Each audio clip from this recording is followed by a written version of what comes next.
स्वागत है आप सभी का हमारे YouTube चैनल पर। आज हम बहुत इंपॉर्टेंट क्वेश्चंस को देखने जा रहे हैं जो कि सारी प्रतियोगी परीक्षाओं के लिए, सारे कंपटीशन के एग्जाम्स के लिए बहुत इंपॉर्टेंट है।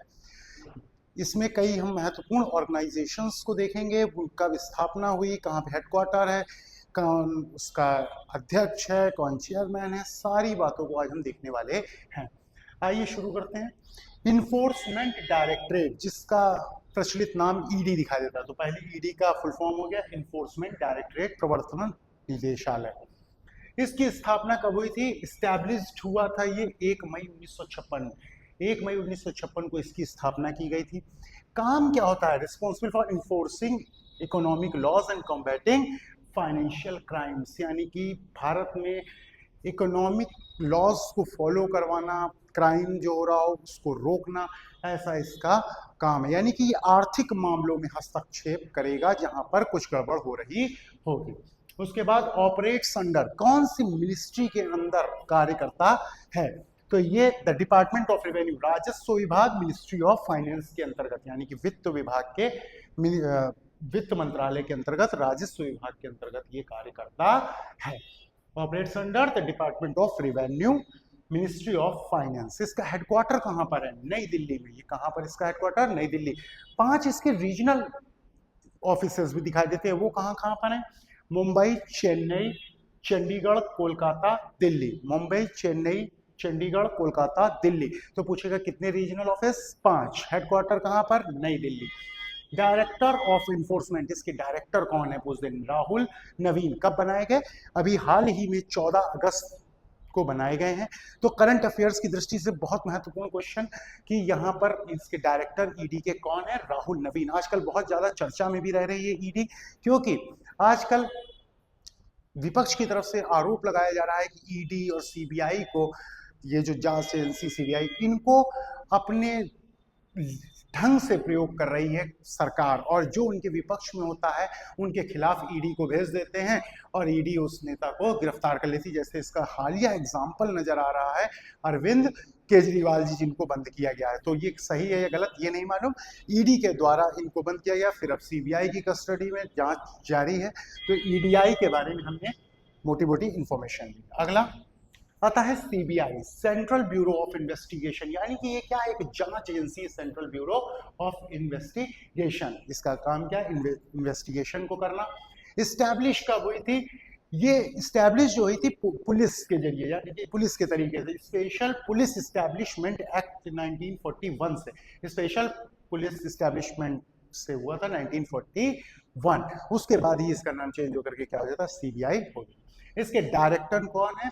प्रवीण सूद। इसके डायरेक्टर कौन है? प्रवीण सूद। स्पेशल डायरेक्टर इसके कौन है? अजय भटनागर। स्पेशल डायरेक्टर कौन है? अजय भटनागर। इसके 2 एडिशनल डायरेक्टर भी दिखते हैं, यानी कि वो ऊपर हो गया डायरेक्टर, उसके कंट्रोल में 2 additional director, A Y V Krishna और एन वेणु गोपाल। तो सीबीआई और ईडी दोनों, जिनको कहा जा रहा है कि केंद्र सरकार अपने तरीके से इनसे काम करवा रही है और परेशान करती है, इन दोनों के बारे में हमने जाना। इसके डायरेक्टर कौन है? प्रवीण सूद। आगे बढ़ते हैं। यूपीएससी, बहुत important, union public service commission. बहुत बार क्वेश्चन पूछा था किस पार्ट में, यानी किस पार्ट में इसका डिस्क्राइब किया गया है इसको? पार्ट 14। कौन सा पार्ट है? पार्ट 14। आर्टिकल कहां से कहां तक? 315 से लेकर 323 तक डेडिकेटेड है किसको? यूपीएससी को, यूनियन पब्लिक सर्विस कमीशन, संघ लोक सेवा आयोग। ये कॉन्स्टिट्यूशनल बॉडी। कॉन्स्टिट्यूशनल बॉडी क्या होता है? कॉन्स्टिट्यूशनल बॉडी वो जिसका उल्लेख संविधान में कर दिया जाए, वो कहलाती है कॉन्स्टिट्यूशनल बॉडी। इसका फॉर्मेशन कब हुआ था? 1 अक्टूबर 1926 को स्थापना की गई थी यूपीएससी की। इसके बाद इसका जुरिस्डिक्शन, कार्य क्षेत्र, यानी कि क्षेत्राधिकार कहां तक है? रिपब्लिक ऑफ इंडिया, यानी कि पूरे इंडिया में। काम क्या करती है यूपीएससी? आप जानते होंगे कि जितने भी ऑल इंडिया लेवल की जो सर्विसेज होती है उनके लिए रिक्रूटमेंट का कार्य करती है, यानी कि इसमें पेपर लेती है, पेपर के बाद लोग सिलेक्ट होते हैं और वही डीएम, एसडीएम, कैबिनेट सचिव ये दिखाई देते हैं। इसका ये जो फॉर्मेशन किया गया था 1 अक्टूबर 1926 को, वो किस आयोग की रिकमेंडेशन पे, यानी कि कौन से कमीशन की रिकमेंडेशन पे किया गया था? तो याद रखेंगे ली कमीशन बोलते हैं। रॉयल कमीशन था, नाम originally royal commission which was headed by Lee, lord Lee नाम के एक व्यक्ति थे जिन्होंने इसको कमीशन को हेड किया था, इसलिए इसका एक पॉपुलर नाम आता है ली कमीशन। तो ली कमीशन जिसको एस्टैब्लिश किया गया था 1923 में, उसने अपनी रिपोर्ट दी थी 1924 में। उसी के बेसिस पर यूपीएससी का फॉर्मेशन किया गया, सेटअप किया गया। इसका हेडक्वार्टर कहां पर है? नई दिल्ली में। इसके चेयरमैन अभी अभी लेटेस्ट एकदम 1 अगस्त को ही ये भी चेंज हुई, प्रीति सूदान। और यहाँ पर इन्होंने रिप्लेस किसको किया है? मनोज सोनी। तो चेयरमैन कौन? प्रीति सूदान। रिप्लेस किया है किसको? मनोज सोनी। ये करंट अफेयर्स के क्वेश्चंस हैं। उसके बाद इसका टेन्योर कितना होता है? 6 साल या 65 साल। इसका क्या मतलब हुआ कि अगर 6 साल का टर्म बाकी है तो पूरा 6 साल कंप्लीट करेगा मान लीजिए, और या फिर 65 साल की उम्र तक। अगर मान लीजिए कोई व्यक्ति 63 साल 63 ईयर्स का होकर के बनता है तो वो 6 साल तक नहीं कंटिन्यू कर पाएगा, वो कितना 65 या 2 ही साल बाद उसको रिटायरमेंट लेना पड़ेगा। और मान लीजिए 55 साल का था और क्या बन जाता है? यूपीएससी का चेयरमैन बन जाता है, तो 55 और 6 साल तक सेवा देगा। यानी कि इन दोनों में जो भी पहले होता है उसी पर उसको अपना कार्यकाल खत्म करना पड़ेगा। टेन्योर कितना है? 6 ईयर्स और 65 ईयर्स की एज तक। इसके बाद क्वेश्चन आता है कि सर पहले यूपीएससी के पहले चेयरमैन कौन थे? रॉस बारकर थे। कौन थे? Ross Barker. 1926 में पहले चेयरमैन बने थे रॉस बारकर। पहले इंडियन कौन थे? एच के कृपलानी। कौन थे? एच के कृपलानी। जेबी कृपलानी ना कर दीजिएगा, एच के कृपलानी। जेबी कृपलानी 1947 में क्या थे? अध्यक्ष थे हमारे कांग्रेस के, इंडियन नेशनल कांग्रेस के अध्यक्ष कौन थे? जेबी कृपलानी। भारत की स्वतंत्रता के समय। ये कौन है? एच के कृपलानी। ये भी 1947 में पहले इंडियन बने यूपीएससी के चेयरमैन। पहली महिला, फर्स्ट फीमेल, रोज मिलियन बैथ्यू। पहली महिला कौन बनी? फर्स्ट फीमेल रोज मिलियन बैथ्यू। इसके बाद यूपीएससी के चेयरमैन और इसके फिर मेंबर भी। तो चेयरमैन और मेंबर दोनों को अपॉइंट कौन करता है? प्रेसिडेंट अपॉइंट करता है। कौन अपॉइंट करता है? प्रेसिडेंट। तो यूपीएससी बहुत इंपॉर्टेंट है, आर्टिकल 315 से 323 तक देखा जाता है। आगे बढ़ते हैं। ईसीआई यानी कि election commission of India. Election commission of India जिसका मेन काम क्या होता है? इलेक्शन कंडक्ट कराना। कौन कौन से, कैसे election? Free and fair elections कौन कौन से कराता है? ध्यान से देखें, लोकसभा का इलेक्शन, राज्यसभा का election. Lok Sabha, Rajya Sabha, state legislature यानी कि स्टेट्स में जो सीएम जब चुना जाता है, विधायकों का इलेक्शन, वो भी वही यही कराता है। Lok Sabha, Rajya Sabha, state legislative assembly, president, राष्ट्रपति का चुनाव और वाइस प्रेसिडेंट, उपराष्ट्रपति का चुनाव, ये सारे के सारे इलेक्शन कंडक्ट कौन कराता है? Election commission of India. Election commission of India ये कराता है। और स्टेट इलेक्शन कमीशन भी होता है, वो कौन से कराता है? वो कराता है पंचायतों और म्यूनिसिपैलिटी के इलेक्शंस को, यानी कि लोकल गवर्नमेंट्स के इलेक्शन कंडक्ट कराने का काम किसका है? स्टेट इलेक्शन कमीशन का। इसके बाद इसकी स्थापना, सेटअप कब किया गया? 25 जनवरी 1950, यानी कि रिपब्लिक डे से जस्ट एक दिन पहले। 26 जनवरी को हम रिपब्लिक डे बनाते हैं, उससे जस्ट एक दिन पहले 25 जनवरी 1950 को ये सेटअप हुआ। इसी दिन को हम नेशनल वोटर्स डे के रूप में भी मनाते हैं। इसका उल्लेख संविधान के किस पार्ट में किया गया है? पार्ट 15 में इसका उल्लेख किया गया है। पार्ट 15 अभी हमने देखा था, पीछे कौन सा था? अभी हम देख करके आए कि यूपीएससी का कब था? 14 और इसका कितना है? 15। ये था आर्टिकल कहां से? 315 से 323 तक। ये होगा 324 से 329 तक। और एक मात्र आर्टिकल पूछता है, बहुत बार क्वेश्चन आया है, निम्न में से कौन सा article election commission of India संबंधित है? और देता है 324। तो 324 को याद रखेंगे, 324 से 329 और 324 को मेनली याद रखना है। Originally the commission had only one election commissioner. शुरुआत में केवल एक इलेक्शन कमिश्नर हुआ करता था, फिर ये मल्टी बॉडी बनता है 1989 में। But after the election commissioner amendment act, कौन से एक्ट से? इलेक्शन कमिश्नर अमेंडमेंट एक्ट 1989 से। यहां पर इसको क्या कर दिया गया? It was made a multi member body. अब ये 3 बॉडी दिखाई देता है, 3 सदस्य दिखाई देता है। एक होता है चीफ इलेक्शन कमिश्नर और 2 होते हैं इलेक्शन कमिश्नर। लेकिन ऐसा नहीं कि पावर्स कोई सबऑर्डिनेट होते हैं, ऐसा कुछ नहीं, सबके पास बराबर इक्विवेलेंट पावर ही होती है। एक हो गया चीफ इलेक्शन कमिश्नर और 2 हो गए election commissioner. First election commissioner कौन थे हमारे इंडिया के?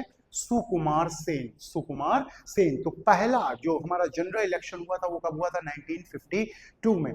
तो पहला जनरल इलेक्शन जो कंडक्ट हुआ था वो किसने करवाया था कंडक्ट? उस समय इलेक्शन कमिश्नर कौन थे? Sukumar Sen. Chief election commissioner कौन हैं इस समय? इस समय चीफ इलेक्शन कमिश्नर कौन है? राजीव कुमार। ये 26 चीफ इलेक्शन कमिश्नर दिखाई देते हैं। दो इलेक्शन कमिश्नर कौन कौन से? ज्ञानेश कुमार और सुखबीर संधू। ज्ञानेश कुमार और सुखबीर संधू। इसका टेन्योर कितना होता है? 6 साल या फिर 65 साल की एज तक। सेम है, 6 साल या 65 साल की एज तक। इन दोनों में से जो भी चीज पहले हो जाएगी वैसे ही रिटायर हो जाएगा। इसके बाद they enjoy same status and receive salary and perks, यानी कि ये क्या करते हैं? जो स्टेटस सुप्रीम कोर्ट के जज का होता है बिल्कुल सेम इन्हीं को दिया जाएगा, यानी कि ये बिल्कुल वैसी ही सैलरी पाएंगे, वही स्टेटस मिलेगा और वही सारे इसको भत्ते वत्ते सब कुछ वैसा ही जैसा कि सुप्रीम कोर्ट के जज को दिया जाता है। इसी तरीके से इनका जो रिमूवल होगा, इनका रिमूवल भी जस्ट लाइक कैसे होगा? सुप्रीम कोर्ट के जज की तरह किया जाएगा। इसको इसके कमिश्नर, इलेक्शन कमीशन के कमिश्नर को कौन अपॉइंट करता है? हमारे यहाँ प्रेसिडेंट ही अपॉइंट करते हैं। तो ये हो गया इलेक्शन कमीशन ऑफ इंडिया के बारे में संक्षेप में। आगे देखते हैं, एक हमारे यहाँ पे प्लानिंग कमीशन हुआ करता था जो कि अब तो बंद हो चुका है, लेकिन प्लानिंग कमीशन से बहुत क्वेश्चन आते हैं और 5 ईयर प्लान से और भी ज्यादा क्वेश्चंस पूछे जाते हैं। देखते हैं प्लानिंग कमीशन, जिसको बोलते थे हिंदी में योजना आयोग, ये 1950 से लेकर के 2014 तक दिखाई दिया। 2014 के बाद ये बंद हो गया। देखते हैं इसका एस्टेब्लिशमेंट कब हुआ? 15 मार्च 1950, 15 मार्च 1950 को। कैसे हुआ? By resolution of government of India, यानी कि ये कॉन्स्टिट्यूशनल बॉडी नहीं है। Election commission of India constitutional body, UPSC constitutional body, क्योंकि उसका संविधान में उल्लेख है, इसका उल्लेख संविधान में नहीं। रेजोल्यूशन से, सिंपली रेजोल्यूशन से इसको बनाया गया, क्रिएट किया गया। किसलिए? Created to promote a rapid rise in the standard of living. यहाँ पे भारत में रहने वाले लोगों के जो लाइफ है उनका स्टैंडर्ड अप हो तेजी के साथ, उसके लिए of Indians through efficient exploitation of resources, यानी कि रिसोर्सेज को चिन्हित करना, कहाँ कहाँ पे रिसोर्सेज हैं, फिर उनका कैसे यूज करना है वो देखें, इसका काम। इंक्रीजिंग प्रोडक्शन, प्रोडक्शन को बढ़ाना, and offering employment opportunities, production को बढ़ाना और हमारे यहाँ पर रोजगार उपलब्ध हो, रोजगार के अवसर सबको प्रदान हो, ज्यादा बढ़ें, ये इसका पूरा काम दिखाई देता था किसका? प्लानिंग कमीशन का। इसमें एक बहुत इंपॉर्टेंट पॉइंट, प्रधानमंत्री PM was the ex officio chairperson of the planning commission. Ex officio chairperson का मतलब हिंदी में बोलते हैं पदेन सभापति। तो ये जो प्राइम मिनिस्टर, इसका क्या होता है? पदेन सभापति, एक्स ऑफिशियो चेयरपर्सन, यानी कि जिस दिन प्रधानमंत्री शपथ लेता है अपने पद की, वैसे ही ये क्या हो जाता है? प्लानिंग कमीशन का क्या बन जाता था? अध्यक्ष बन जाता था। पदेन सभापति का मतलब क्या होता है? जैसे ही शपथ ली वो पोस्ट उसको मिल जाएगी। इसका डिक्लाइन धीरे धीरे ये क्या हो गया? डिक्लाइन हुआ और जाकर के अंततोगत तो हमने देखा कि ये बंद हो जाएगा, अभी देखेंगे। प्लानिंग कमीशन फेस्ड क्रिटिसिज्म, इसका क्या होने लगी? बहुत बुराइयां झेलनी पड़ी। किस चीज के लिए? For being centralised and inefficient. ये धीरे धीरे अप्रभावी हो गया, प्रभाव रहित होता चला गया। और इसमें सबसे बड़ी कमी क्या थी? सेंट्रलाइज था, यानी कि इसमें एक अप्रोच दिखती थी top to bottom. Top to bottom यानी कि ऊपर से निर्णय लिया जाता था और नीचे तक जाता था, टॉप टू बॉटम अप्रोच के साथ। ये इसकी बुराई नजर आई और धीरे धीरे अप्रभावी होता चला गया और इसको रिप्लेस कर दिया किसने? नीति आयोग ने। NITI Aayog national institution for transforming India, यानी कि इंडिया को ट्रांसफॉर्म करने के लिए बनाया गया नेशनल इंस्टीट्यूशन। ये कब स्टैब्लिश हुआ? प्लानिंग कमीशन को रिप्लेस किसने किया? नीति आयोग ने। प्लानिंग कमीशन को किसने रिप्लेस किया? नीति आयोग ने। कब? 1 जनवरी 2015 को इसका सेटअप किया गया। स्टैब्लिश कब हुआ? 1 जनवरी 2015 by government of India, replacing the planning commission. योजना आयोग को क्या कर दिया? रिप्लेस कर दिया। इसका प्राइमरी रोल क्या है? पॉलिसी थिंक टैंक की तरीके, ये पॉलिसी मेकिंग के लिए एडवाइस करता है, ये देखता है कि क्या चीजें सही रहेंगी, ये इसका एक प्राइमरी रोल नजर आता है। सस्टेनेबल गोल्स, सस्टेनेबल डेवलपमेंट की तरफ देखता है, लेकिन इसमें एक अलग चीज दिखाई देती है, बॉटम टू टॉप अप्रोच दिखती है, यानी नीचे से लेकर के ऊपर तक, सेंट्रलाइज ना होकर के डिसेंट्रलाइज, यानी कि जो उसमें कमियां थी उन कमियों को रिमूव किया गया, सेंट्रलाइजेशन की जगह डिसेंट्रलाइजेशन, यानी कि क्या करेंगे, नीचे तक इसको फैलाया गया कि वहां से डिसीजंस ऊपर तक आए और फिर चले, और वहां पे क्या था, सेंट्रलाइज अप्रोच दिखती थी। टॉप टू बॉटम, ये कैसा है, बॉटम टू टॉप।